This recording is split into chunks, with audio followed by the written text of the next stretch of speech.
Good morning, good afternoon, good evening, everyone. Let's welcome to the next Wasteless World Talks. And today I am with Bill here because Kevin is somewhere else. He will be with us next week. So, Bill, I prepared for today quite a good topic, which I hope you will like. It is the glory of idleness. And I will later on explain how I came to it. But if I say idleness, what is the first thing which you see in front of your eyes? I see a dichotomy that is good and bad because we have a saying in America, at least my parents had a saying, um, idle hands are the devil's workshop. So that means don't ever be idle because then you'll get into trouble. On the other hand, I have always looked forward uh, with pleasure, knowing that I've got an hour tomorrow night, or my schedule after this meeting is open for an hour, that my brain can go on to idle mode, and the challenges and tensions will stop for some short period. So I look at it both ways. The reason why I was asking was generally something what happened to me last week. I received twice in one day the reminder, or let's say, I was suspended from my account on LinkedIn, and the explanation was, I am a robot. I do deliver too much things, so means generally I am using some third-party application, and they're suspended me because this is not allowed. So it looks like that for the robot or AI or whoever is leading the engine of LinkedIn, I was too dangerous because I was not idle. And it came to my mind because we have two words for idleness. One is very similar to laziness,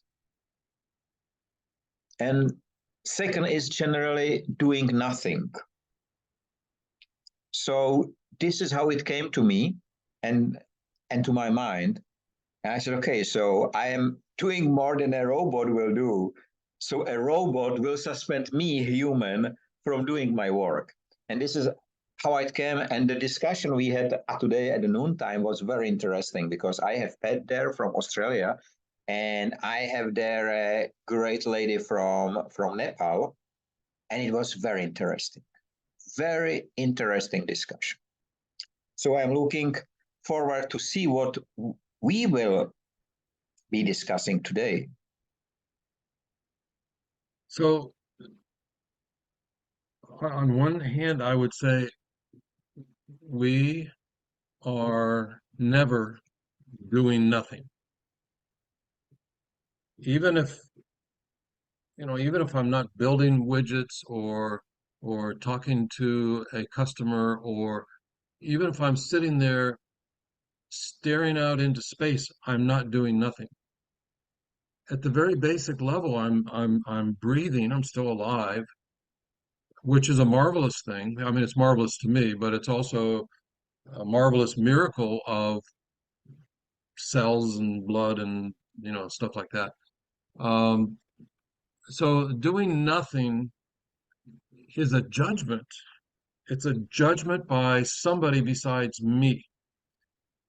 What they really mean to say is doing nothing that is of value to me, or is of value, is a recognizable value, like building widgets or talking to customers. If there's a judgment embedded in somebody saying that you're doing nothing. Just a moment. No. Just a moment, Bill.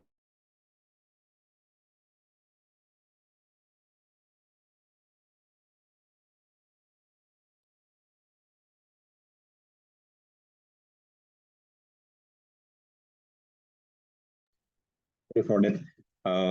So I do understand what you mean. Generally, when I came to this, the first Czech saying speaks about laziness. So this is what you generally describe. The people do not understand what you do, and you bring no value to them.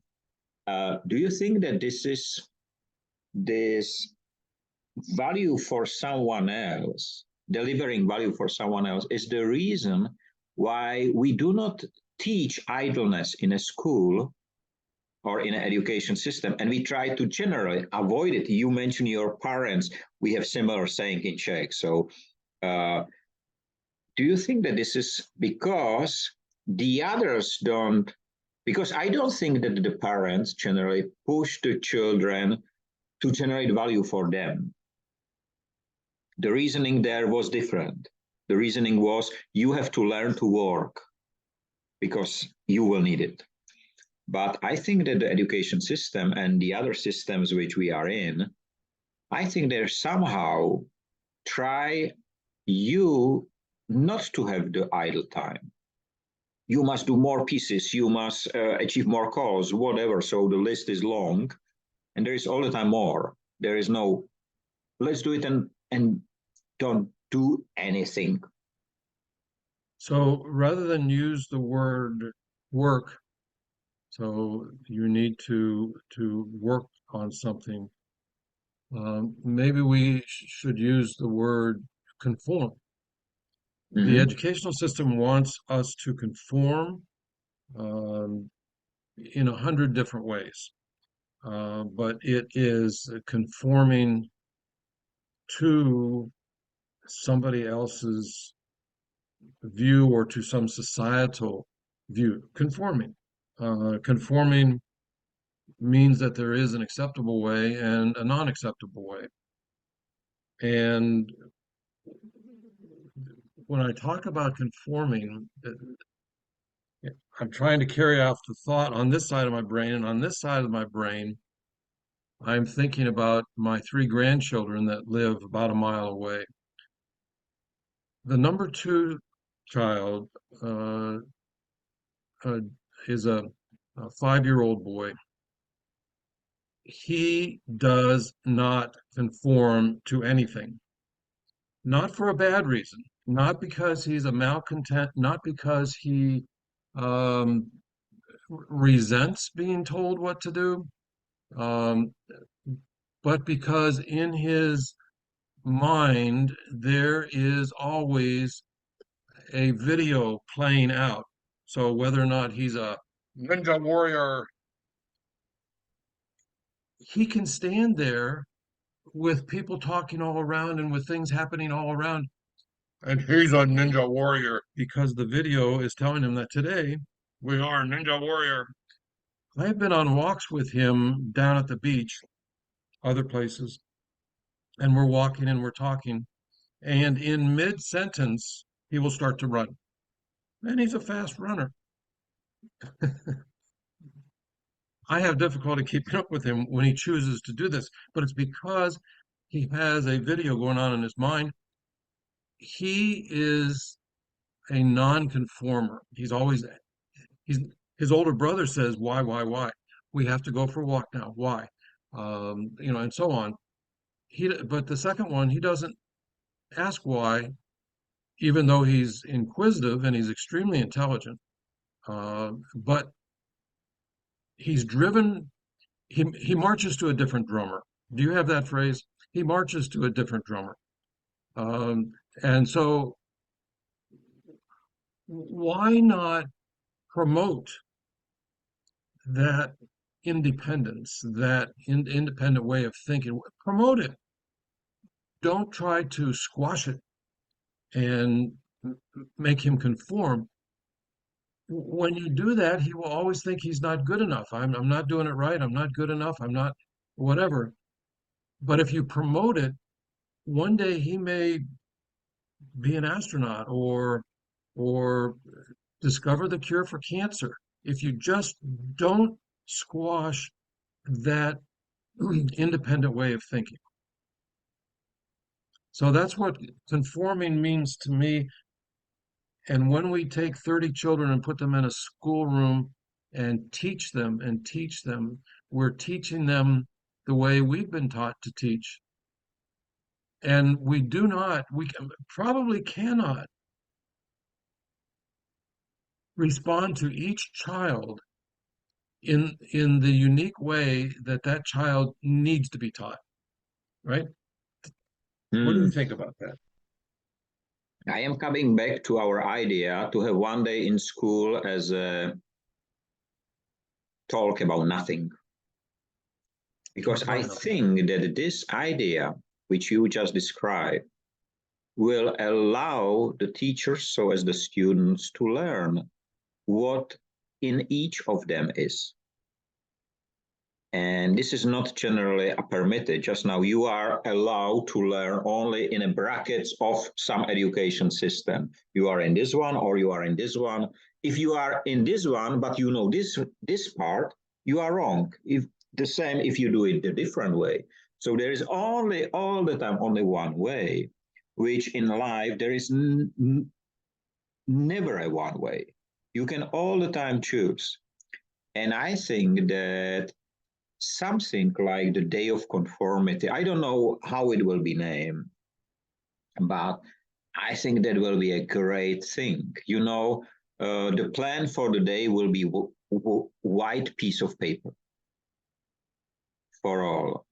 And I know already now that, for example, in my education system, which is 400 years or several hundred years old generally, it will not be the students who will be in trouble, but majority of the teachers, because they prepare for next day, they prepare for a week, they prepare for the next hour. But I don't think that many of those, and I don't say all, but I think many will have a big problem to stand in a class not knowing what will happen. But it will be a great day, because it will build up. And I am sure as you are looking forward to next Wednesday to meet, to discuss, it will be the day when even the children would like to go to school, because there will be something which they don't know what will come. This curiosity of the moment. I think that will be beautiful. I would like to add one caveat to this discussion. There certainly are some things, some either attitudes or actions that society needs to teach them how to conform, not to hurt each other, to be respectful, and so on. It's a short list. It's a much shorter list than what we make them conform to now, but there are some things. And this is why I say don't make 5 days about nothing. Let's make one day, the day in the middle. Because then 2 days you will learn the conformity. The people will enter the empty or the day of emptiness, or how we call it, day of conformity. They enter it with the same groundstones. And then when this day finish, they will again apply it. But it will help them generate, how important it is to break the routine. If you would like to concentrate, you cannot concentrate permanently. And the school itself, it's a crazy system. When I look back, 1 hour you learn math, the second hour you learn whatever, third.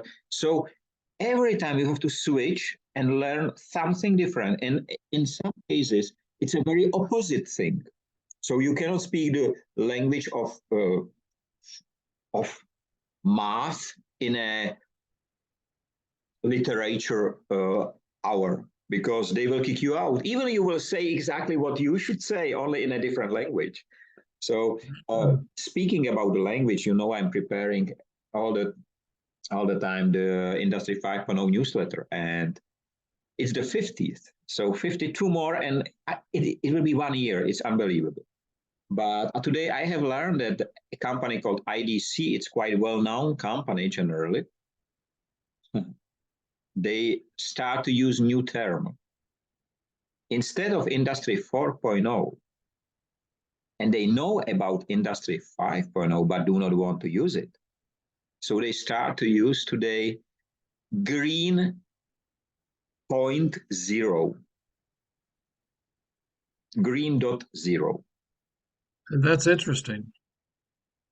But the content is generally Industry 5.0, or many of the aspects. And I listened today to some short interview, and it was interesting because the interview was done with a guy who is a Czech guy generally, but in a high-ranked guy in the organization, and he knows about Industry 5.0 for more than a year. But he avoided to mention it.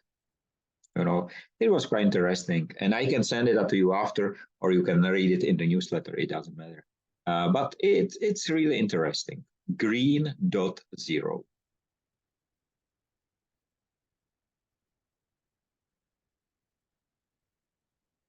One of the things that is curious about that is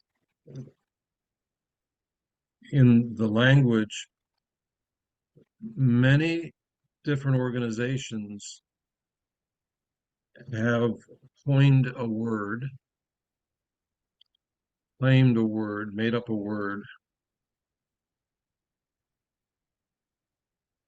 that the word doesn't mean something by itself. And I would point to the word sustainability or ESG. When you start, and I've said this before, when you start using initials and jargon, that's meant to keep people out, not to bring them into the conversation. So green 0.0, I put into that same category. So what does that mean? And what it does mean is whatever IDC wants it to mean. And that can change depending on IDC's motivations at the time. And this large number of words, and this is where Wasteless World is completely different. Because when someone says Wasteless World, there's lots to talk about, but you know what that means. When someone says Green 0.0 or sustainability or ESG or whatever else, I think that most of the people in the world are so busy with whatever they're supposed to be doing, whatever they're either at their job or at their family or some crisis of the moment, that they say or they think to themselves, fine, fine, fine, or, and they just dismiss it, or they fall back on their defense mechanisms. And one defense mechanism um, is to just go back to what your tribe says is happening. So there are conservatives and liberals, and so I'm just going to park this new word Green 0.0 with all these other words, and I will use the explanation that my tribe has told me. Oh, they're just a bunch of liberals trying to make bigger government, or whatever it is that they say. So this is, I mean, it's an interesting word, but it's just adding to the confusion. I fully agree. I see it even from the perspective of Industry 5.0, knowing that this guy has invitation from me, so he has generally, probably he listened to the keynote because I sent all the time the keynote and so on. So I see even this perspective. And I had it today, and unfortunately, it's a pity. You should learn Czech generally, Czech language, because I have so many interesting talks about nothing, which you will really love, but only in Czech. But just about 5 minutes before I have in the morning one next talk with a great lady, and just 5 minutes before on LinkedIn show up a 1.5 minute speech of Snoopy Dog. But it was so fascinating. He was somewhere probably receiving his star on the pavement or whatever. So there was a crowd. And he said following, and sorry, I will not be exact, but I can send you after. That's fine. I would like to thanks to me that I was so curious, he thanks only to him in his speech. It was so interesting because, I realize we thanks all others all around us, but we never thanks ourselves. So it was really so strong that I wrote him immediately a message. He is on LinkedIn generally, or his account is on LinkedIn. But it was so interesting. I will never expected it from him. And I didn't take it as something like he would like to stand up. He does not need it, He is rich, he is celebrated. He does not need this stuff. But it was so deep that I realized just before this meeting with this great lady, and I mentioned it, and she said, yeah, it's interesting, So this is maybe one part of the idleness, that we do not have time for ourselves, because the idleness usually it's connected to a person, to you. It's the silence, it's inside you. Is one of the speakers today says is the heart. So it's inside the heart. And we need it because, and you mention it in your very first sentence, you mentioned that you are looking forward these moments of idleness to have it for yourself, because then Pat says you are generally connected to the planet at this moment, because this is your connection. And it's quite interesting because it's not a group idleness usually. It's you. You can be idle or not. You can be lazy or not. You can be. So it's quite interesting. My original intention was very different, but then the discussion led to such a great information that they call generally the idleness is part of something like a meditation, short meditation or long. So it was so interesting. You said something a minute ago that I have to come back and address because it's going to keep kicking around in the back of my mind until I get it out. And you mentioned that I should learn to speak Czech, which I would love to do. Um, Currently, I'm trying to learn to speak Russian so I can talk to my wife. Luckily, she has learned how to speak English very well. But when I'm trying to define a word, oftentimes it's very revealing to look at that same word in different languages currently, and how it was defined 100 years ago. So there's a historical perspective on it also. And for the current book on our wasteless world, we have had several discussions about the meaning of waste in Russian. And there seem to be at least a couple of meanings or translations, as there are in English. But one of them is one of the translations for the word waste is in Russian is expense, which in fact in English speaking or in America, waste is looked at as an expense. So there's a very real connection there. But I love that concept of language and of looking at what did we start looking at? The glory of idleness and what it means to different people. Excuse me, what it means to a business does not like idleness. They want 40 hours of work. And when a person has 15 minutes or a half an hour of idleness, somehow that is anti-company. So it's not only a non-productive, it's an anti-company attitude. On the other hand, last time we discussed a topic in which we touched the fact that, for example, the waste industry companies who collect the metals and steel, they do not generally take it and send it immediately to the steel processor. They are waiting till the best price is coming. So in some way, this is the how was called the last term was called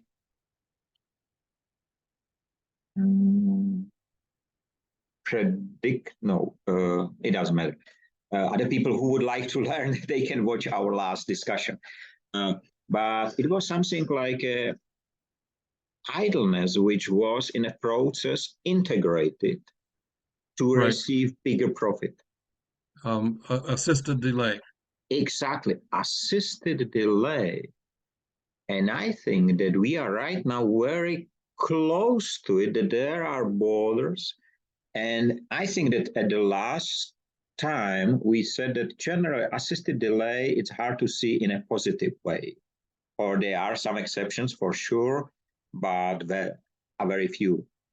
But in the idleness, you can see it, generally it can be 50-50. So it's just the approach. And Pat mentioned that generally was quite interesting that in some companies, they start, for example, with meditation today, which was interesting. Or she said, and it was a completely different story, that currently in Australia, they have a shortage of the health and medical staff. But at the same time, about 8,000 nurses are not allowed to join the work because they don't have a job. So nurses, they don't have a what? The COVID Vaccination. vaccination, that they become drivers, truck drivers, because they simply do not want to. And somehow these topics are very closely connected. You know, Yes. we are taking skilled people out of the system for some reason, and it's for sure not reasonable. And I will say it's not in comfort with the general aim of society or the existence of society. We do it from a very different reason. So it's quite interesting to discuss these topics.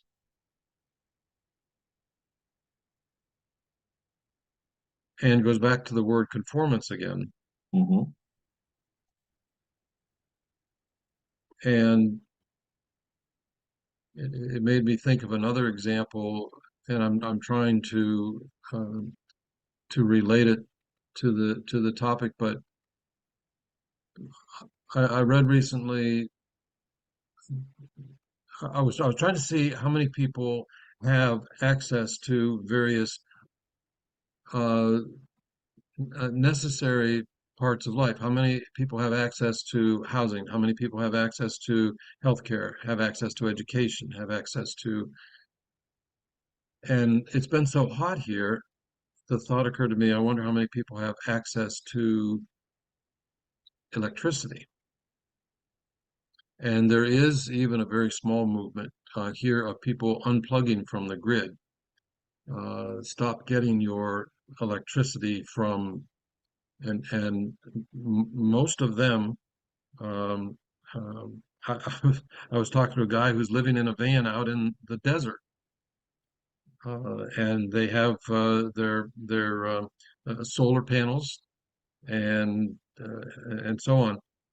But it's possible to do it. But as I'm looking at how many people have access to electricity, there was some very large number of people who whose electricity was cut off by the power company. I'm guessing probably for not payment. And I'm wondering, how do you do that when the temperature is 40 degrees Celsius? How do you, how does a society do that? And I know that there are certain delayed payment options and when it's cold in the wintertime and probably when it's hot in the summertime. But but I never see a report about that. I never see a power company being held to task for taking somebody off the grid. It just it's not visible.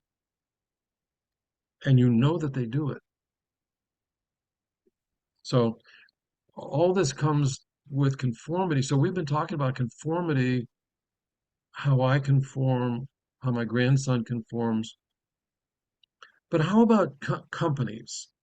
How about the giants?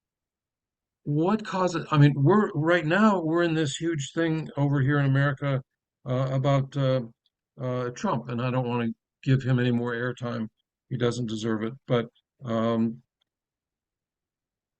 but people need to conform, whether you're a giant or not a giant. You need to conform, and the companies themselves need to conform, and the people who are managing or leading those companies need to conform, and the politicians need to conform. And I think there's far too little conformance going on. And when you're talking about conforming, we talk about people. We talk about the workers. We talk about the parents or the families. Very little talk going on about the giants conforming. Uh, I think that one of the reasons is that the giants set up the conformity. They set up the rules. They are They giving, make and the they rules, are right? the first one who break it generally. So this is all the time the same. You know, if I would like to import some products from the US or from China, it doesn't matter, to Europe, I there needs to be issued the confirmation of conformity. It's a document which generally, and you need it approved, and you know it very well probably. So, and frequently it's just piece of paper for nothing, because you know it works, but you need it. So, and this is because the giant says there must be a confirmation of conformity. But if you take the same and you ask the people in the European Parliament whether they are conforming to something, you will, and you analyze it, you will find out that it's not the case. And just now, you know, there is prepared a new uh, packaging framework or something like that, it's called generally. So, and I read it, it was issued just yesterday. I can send you the copy, it's quite interesting. And, you know, a lot of things are taken out of my work. But the most important one is not there. So the waste prevention framework, it's not there. But finally, they start to speak about waste prevention and something like that in terms which are real. On the other hand, there was a table, and I posted that today in the morning, where are different packaging categories according to the material, so paper, wood, steel, and whatever, and how they should change by 2025 and 2030. And you know, I am especially on the wood, and they said that till 2030, generally the wasting should be reduced by 30%, 30. But for 10 years, even more than 10 years, I am doing that. And I know from one day to another, I can reduce by 98%.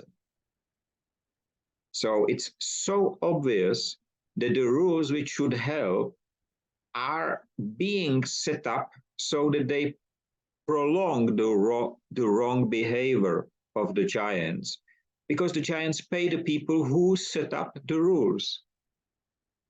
And this is why the system must change. And as I said, same as you, I don't care what is the name of the politician generally. I don't care whether he is old, young, black, white. I don't care. But he or she should not be the politician, should be human first. And this is what's completely missing. I just make, day before yesterday, I make a small analytics you can try in my LinkedIn network, and I put there, you can have a detailed search, and I put there, search who has the title president in his profile. It was 1,000 people, plus, minus. And then I put there the title human. There show up 400 whatever, but 99% was human resources. Right. It was almost never stand alone. We have 4 minutes left. Really? Yes. Okay. Okay. And that topic deserves a full hour discussion as well, because we define ourselves by what we do. So when you go to the cocktail party and you're meeting someone for the first time, and probably the word out of their mouth is going to be, so what do you do? Right? And then you try to encapsulate an elevator speech to tell them in a few words to put them in the right ballpark of what you do. So the suggestion is made when if you found yourself falling into that trap, the suggestion is to, instead of saying, what do you do? You say, what do you like to do? Just put the word like in there. What do you like to do? And your answers become very, very different. I like to ski. I like to walk along the beach. I like to write, right? Has nothing to do with me doing strategic planning, right? So what do you like to do? We'll get very different answers. And the other thing is that uh, this time a year ago, business was experiencing the great resignation, people leaving their jobs, quitting because COVID gave them time to think and so on. And people were redefining themselves. So I work on Wall Street, what they used to say, but now I paint. What do you, and there's a great redefinition of ourselves, and that is good. That is, to me personally, I think that's wonderful to think about, what do I like to do instead of what do I do to put shoes on the kids' feet. And that, I think there's a list of things about how bad COVID is or was, um, but I think there's a long list of things that are good about COVID. With And all due respect to people who were terribly injured by it, um, but it did make us pause and redefine some things. Maybe in 2 years we will have slid all the way back to where we were in 2019 and be fast paced and go, go, go and so on. But maybe not. I don't think so. But you know what is missing? It's missing the list. Nobody write the good things about COVID. Time to time you hear it in a discussion. You hear that yes, it helps something, or but nobody there or nobody have the time. But it's quite interesting. I will probably take the opportunity and make the list, with the respect to all the people who has been harmed, of course. But the fact is, as you describe it, there was a lot of which change, which help us to see our life with different eyes. And we started to speak generally during COVID already. We did not record it at the time, but we started at the time. So we are speaking together for a long time already. And because only 1 minute left, so the time is floating. And I know that we will be alone with Kevin next week. But let me wish everyone have a nice time, free of waste and wasting in all its forms. Stay safe, free, visible, and please enjoy the idleness. And see you next time. Bye-bye.